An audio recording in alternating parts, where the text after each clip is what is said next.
Check out my green Reebok hat. You know these traps are stacked. The way I slap these wraps, they should make an app for that. Even though I'm not black, you know these wraps are fat.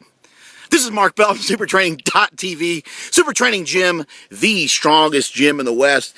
And we have a question today for the Power Project, brought to you by HowMuchYouBench.net, the Slingshot, and the only strength magazine in the world, the PowerMagazine.com, along with my new sponsor, BSN.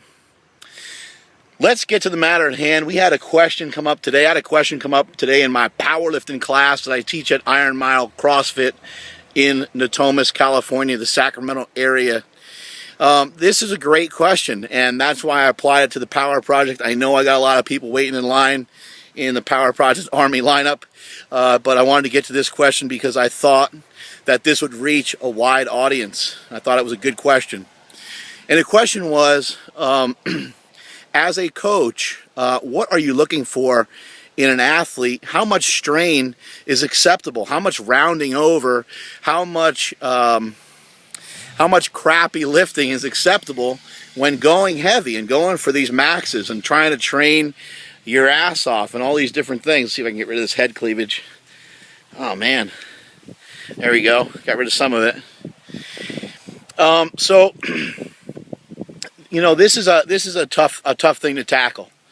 But the truth of it is there's a couple things here. Number one is you don't always have to go as heavy as you probably think you do to get stronger. You don't always have to go as heavy as you think you do to get stronger. So in other words, if you hit a 315-pound deadlift, and your previous best deadlift before that is 330 pounds, and you do that 315 with good form, and the weights move pretty fast, but on one hand, you know that your back rounded over slightly, and that it just didn't feel right to you. Although the weight moved okay and it looks like you can go up, you get into some of these situations sometimes where just because you can doesn't mean you should. So just because you can go up and just because you can do more and just because you can beat your buddy in a certain lift doesn't always mean that you should still go up in weight at that point. Another thing to keep in mind is sometimes people they get real greedy. You know, they'll go for a PR, or they'll hit a small PR. They'll do 315 for a double, let's say, and their previous best double is 295. And then the second rep of that double was done pretty bad, but they still want to go up. Again, just because you can doesn't mean that you should. A PR is a PR. If you can get any sort of PR, remember, this is not a sprint. This is a marathon. You are in it for the long haul. The longer that you can stay healthy, the better off you're going to be. You shouldn't feel like crap going into each workout. You should feel pretty good going into workouts. If you're feeling like shit from a workout and you're moving really slow, it's because you have what I like to call a hangover from a previous workout.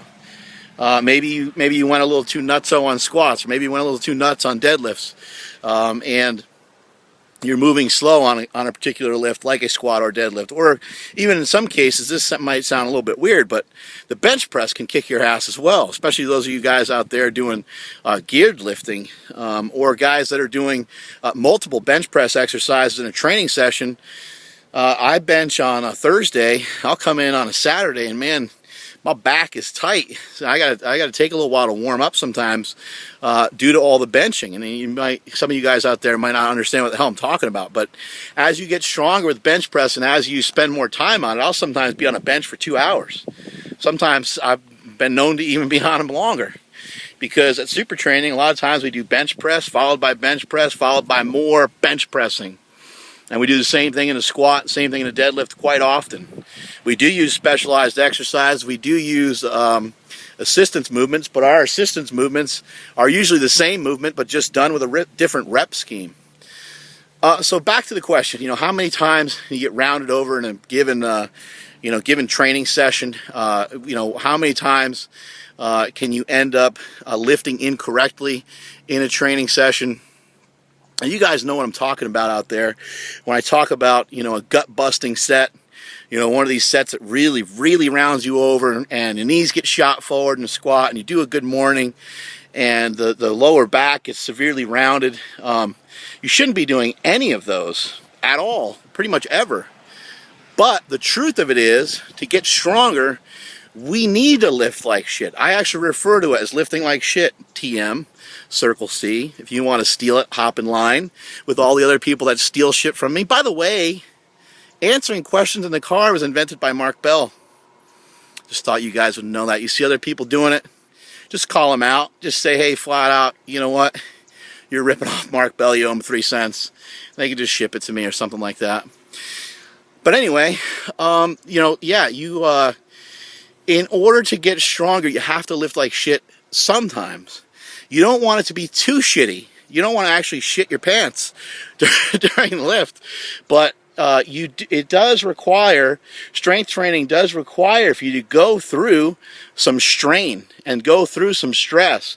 Remember, with the conjugate system and with a lot of these protocols out there, even linear periodization or any form of periodization that has you going heavier each week progressively, sometimes it will start to back off on the amount of sets that you do. It'll start to back off on the total amount of repetitions that you do. Why is it doing that? It's a protective mechanism against you destroying yourself, because you can't do multiple sets of 5 and multiple sets of 3 that are done really crappy. If you do, it's a way to control the volume. It's some controlled chaos. Ed Cohn used to use heavy triples and heavy sets of 5 and things like that. But as he got stronger and stronger, those sets of 3 to 5 quickly went from 3 sets of 5 to 2 sets of 5 to later in his career 1 set of 5 and sometimes 1 set of 3 and so on, because he got so strong but he also got proficient at the repetitions to where he could handle these huge weights for multiple repetitions. And sometimes, in the case of like a deadlift, if you do rep number 1 and it really feels awful, I would say do not continue on with rep 2 and 3. You have to make sure that first rep is good. On the same topic, by the same token here, on the same subject is, if you really struggle with that first rep, make sure you're doing dead stop pulls. Make sure you're stopping each time, resetting and going. Make sure you're not using straps and bouncing weights off the ground and all that type of funny business, because it doesn't really represent anything other than it doesn't really represent shit. Really, is what it does. What happens. So make sure you're resetting and make sure you're getting yourself tight. In the case of something like 5-3-1, or Brandon Lilly likes to recommend the repetition effort method on some certain training sessions.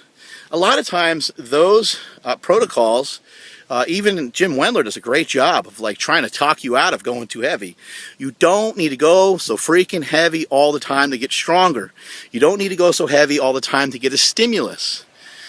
You are going to benefit. I know it's hard to grasp, but you will benefit greater if you work on doing the weight better. If you work on doing the weight better consistently over a period of time, you will become stronger. If you consistently just try to go heavier and heavier and heavier, there will be some breakdowns, and there'll be some things that rear their ugly head that will always rear their ugly head, and you won't be able to really ever get rid of them. And to me, that's not what this game is all about. This game is all about refining your technique over the course of some years and becoming more and more proficient at an exercise, being able to always progress, always get stronger, always get in better shape, always be able to handle more volume, always be able to handle more work, always get more jacked, and always get more tan. How many times you round over, how many times you get in some of these crappy positions in a training session, you should never really get into too crazy of a position. If you do, you're going to do it 1 time in a training session. The most amount of times for me that I could handle doing a squat / good morning in a particular training session is like 2 or 3 times in a training session. And even then, I'm hurting for the next workout. And again, you not want to be slowed down for the next workout, because powerlifting and strength training is all about increasing not just one lift, but many lifts. Whether you're doing CrossFit, whether you're doing powerlifting, whether you're doing bodybuilding, you want to be able to progress in several different areas. You want to stimulate and not annihilate. So keep some of those things in mind when you're working on your progress and you're working towards getting stronger. You don't always have to go up in weight just because you can. It doesn't mean that you should. And you know, there's one last note, one last thing to keep in mind is make small jumps as you get closer to your end set or your end range for that particular day. As you get closer to your intent of the day, as you get closer to your main goal of the day, make sure that your jumps are small. Make sure your progressions are small. So in other words, just to give you a quick example, if we're going for a 400-pound deadlift, and 350, or let's say 350, starting to feel a little awkward, go 350, go 370, go 390, and then go for that 400 pounds there. Hopefully you understand that. Small jump, small progression towards the end result. Strength is never a weakness, and that is it from supertraining.tv.